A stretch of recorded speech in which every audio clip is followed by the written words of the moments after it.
Hey, what's good, everybody? I am back. Sorry I have been gone for so long. I was not planning on being gone for this long, man. I've had so many family issues and technical issues pop up. One of the issues being that my laptop screen is cracked. It got cracked during a situation, and man, I am having to plug in the HDMI cord to a flat screen TV, and now I'm seeing myself, which is a big distraction.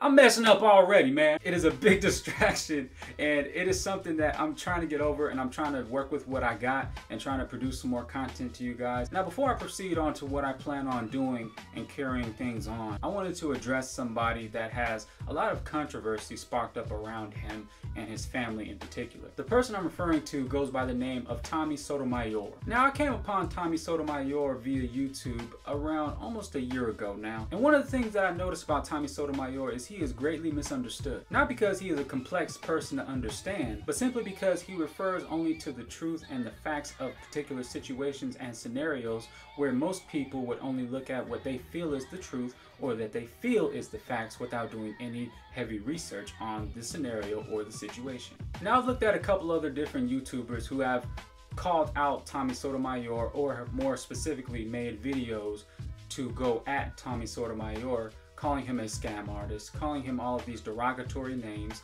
also calling him names that are extremely offensive, not only to him, but also to themselves. Names such as crispy, porch monkey, ashy, darky, and the most notorious derogatory term, coon. Now, personally, I do not understand why these people who are also black themselves and claim to be pro African Americans would address another African American with these derogatory and disgusting terms. People resort to insulting somebody else. They not only weaken their argument, but they also expose how childish they really are, which then brings into question how credible is the information that they are providing for their audience and for other people who may not know who they are. So I noticed that very often these pro-blacks, or so-called claimed to be pro-blacks, very often misrepresent themselves. Now, I've also seen from other YouTubers that they claim that Tommy Sotomayor is a black woman basher. But this is what I don't understand. Why is the term bashing associated with pointing out somebody else's faults or somebody else's mistakes? Everybody has made mistakes. Everybody is not perfect. We all have areas that we could greatly improve on. So because another person is pointing out the faults that are not only damaging a particular person, but also damaging an entire community,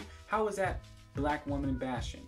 To be more specific, how is pointing out the things that specific black women who would be labeled as ratchet black women who are doing very harmful things that are greatly affecting the younger generation, and he addresses it on his platform, how exactly is that woman bashing? Just because something is not displayed to you in the manner that you would prefer does not label that as bashing. If it is something that he is addressing that is actually factual, how exactly is that bashing if it's something that is actually happening? And I feel like this fact is something that people greatly misunderstand simply because they're very emotional and they want to have people look at them and take pity on them in some sort of manner. But what I also notice is that when people use sympathy in order to get attention, they also kind of justify the messed up actions that they might be doing in their own personal life. Because one of the hardest things for anybody to do is to look in the mirror and identify your own faults. Because just like construction, you get the wrong type of wood, then you got to tear the whole thing down and get the right wood. Wait, whoa. Hey, man, don't even start that. Pause. I ain't talking about that kind of, but y'all get what I mean, man. Some people are just too emotional. Some people rely on their feelings too much when it comes to actual facts, and then their judgment becomes clouded because of how they feel and how their life has been formulated around, I don't even know if that's a real word, but how their life has been formed around their ideologies and how the environment has influenced them. Now, I know some people may not find Tommy Sotomayor a very knowledgeable person simply because of his choice of humor. But let's be all the way honest here. Some of the smartest people in this country watch Family Guy. Family Guy. It's done in such a tasteless manner. It's not even funny, man. What y'all talking about?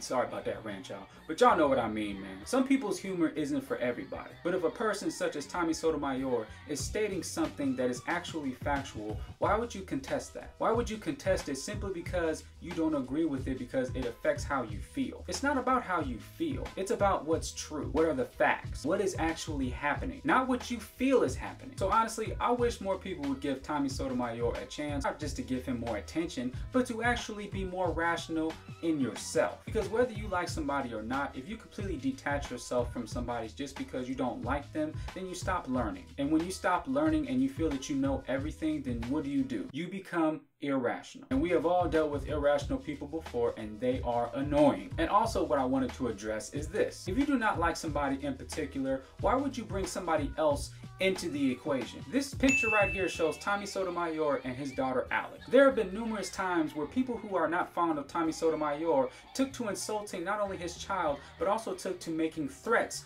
involving his child and him. Now, I don't think it's a secret here to say that that greatly weakens your stance and your argument. Just because you don't like this man, you decide to attack his daughter. That is extremely childish. That's like saying you insult me and I go and I punch your cousin. What your cousin do? Your cousin just over there chilling and you go and you call somebody a and I just do this. And your cousin just sitting over there eating some watermelon, just sitting there chilling. You see how stupid that is? That is what so many of these people who are not fond of Tommy Sotomayor have done. They took to not only insulting him, but to insult his family and let it all be minors. You're insulting an adolescent child. Why? If you are not fond of somebody or you disagree with something that they said, address that person in particular. Address what that person says, not the things that are around them. So hopefully anybody that sees this will agree with me and actually just reorganize your stance. Don't just attack everything around the person. Why don't you just attack the person? And you know what? I don't even like to use the word attack. Why don't you just address the person professionally and don't resort to insults and threats just because you disagree with what a person says. And just because a person is pointing out somebody else's faults does not mean that that person is bashing them. It means that the person is exposing the points that can be improved upon. So let's all stop being irrational to this man, Tommy Sotomayor, because in all honesty, Tommy Sotomayor is a very great man. He is a very wise man, and he is a very knowledgeable man. And we could all learn something from him, even though you don't have to agree with every single thing that he says, but you should listen. Even if it's somebody that you do not agree with, you should at least lend an ear to at least hear where they're coming from and understand why they think what they think. We all learned this in school, so let's stop being irrational and let's start being more rational. Y'all know what I mean. Man, I'm done with the video, man.